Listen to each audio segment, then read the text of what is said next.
अगस्त माह के बाद पहली बार मैं आप लोगों के सामने दिव्यवाणी चैनल में आ रहा हूं,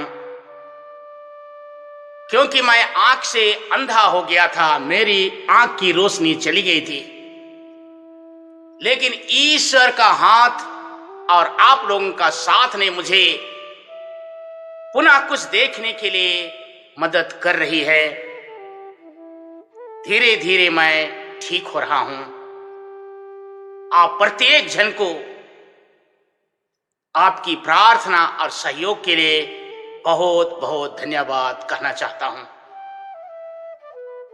सामान्य काल के ए साइकिल के अंतर्गत 5वें रविवार में यीशु ख्रीस्त संत मत्ती के सुसमाचार अध्याय 5 पद संख्या 13 से 16 में 2 उदाहरण बताते हैं, एक नमक और दूसरा ज्योति का। हम सभी जानते हैं कि ज्योति का प्रभाव बाह्य रूप से ज्यादा है, लेकिन नमक का निष्पादन आंतरिक रूप से ज्यादा है। यीशु ख्रीस्त कहना चाहते हैं कि उनके शिष्यों को आंतरिक और बाह्य दोनों रूपों में अच्छा होना चाहिए, क्योंकि संसार को सुंदर बनाने के लिए ना केवल बाह्य ना केवल आंतरिक चीजों की जरूरत होगी, परंतु दोनों चीजों की आवश्यकता होगी। दोनों ही बातों को गहराई से मनन चिंतन करें।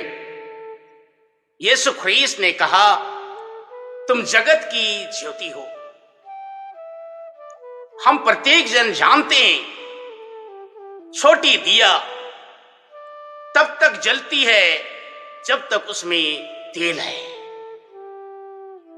बल्ब तब तक जलता है जब तक तार में विद्युत प्रवाहित होते रहता है। तेल के खत्म होने के साथ दिया बुझ जाती है। विद्युत प्रवाह खत्म होने के साथ बल्ब बुझ जाता है। अर्थात जब दिया और बल्ब शक्ति से संयुक्त रहता है तो प्रकाशमान होता है। यीशु ख्रीस्त ने स्वयं कहा, मैं संसार की ज्योति हूं। आज बहुत सुंदर सा आपको मुझको प्रत्येक जन को कहते हैं, तुम जगत की ज्योति हो। जब हम उनके ज्ञान प्राज्ञा, उनके दिव्यवाणी और उनके जीवन से प्रकाशित होते हैं तो दूसरों को भी हम ज्योतिर्मय करते हैं। जब उसके ज्योति से हम रोज रोज सराबोर रहते हैं तो दूसरों को भी, जो भटके हुए हैं, ठोकर खा रहे हैं, अत्याचार शोषण का शिकार है, उनको हम राह दिखाते हैं। क्योंकि यीशु ख्रीस्त कहते हैं, मैं मार्ग हूं। उस मार्ग की ओर आगे बढ़ने में हम स्वयं ख्रीस्त से ज्योतिर्मय होकर उनके राह को प्रकाशित करते हैं, जिससे भूले भटके सही रास्ते पर आ सके।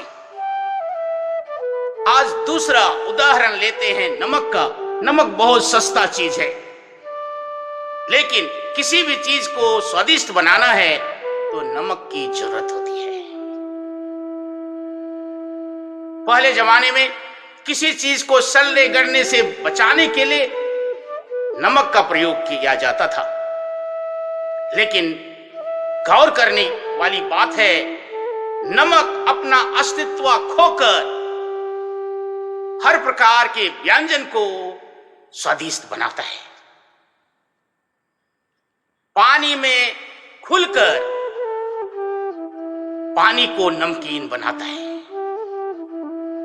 किसी भी चीजों को अगर सड़ने गलने से बचाना चाहेंगे तो नमक अपना अस्तित्व खोकर उसको बचाता है। यदि सच में हम कहें मैं ख्रीस्ते हूं, तो ख्रीस्त कहते हैं तुम धरा के नमक हो। यदि हम हमारी बुलाहट पर चलना चाहें, चाहे वैवाहिक जीवन पर, चाहे पुरोहित या धर्म संगी जीवन पर, एक बात मनन करने की है। नमक कभी भेदभाव नहीं करता। वैसे ही हम भी, क्या छोटे, क्या बड़े, क्या धनी, क्या गरीब, क्या उच्च, क्या नीच, हर तबके के लोगों को अपना अस्तित्व खोकर सेवा करें, अपने आप को उनके लिए निछावर करें। क्योंकि दैनिक जीवन में ना केवल कथनी से, करने से भी प्रभाषित करें कि हम नमक हैं। यीशु ख्रीस्त कहते हैं, मुंह से नहीं हृदय से प्यार करो, क्योंकि तुम जगत की ज्योति हो, इस धरा के नमक हो। तो आइए आंख खोकर देखें, मोमबत्ती स्वयं जल जल कर भस्म हो जाता और दुनिया को प्रकाशित करता है। नमक अपना अस्तित्व खोकर दूसरों को नमकीन करता है, दूसरों को स्वादिष्ट बनाता है। प्रियजन, हम भी जब तक अपना अस्तित्व ना खोएंगे, तब तक इस संसार को सुंदर नहीं बना सकते, खुशी हंसी में परिवर्तित नहीं कर सकते हैं। क्योंकि संसार आज विभिन्न प्रपंचों में फंसा हुआ है।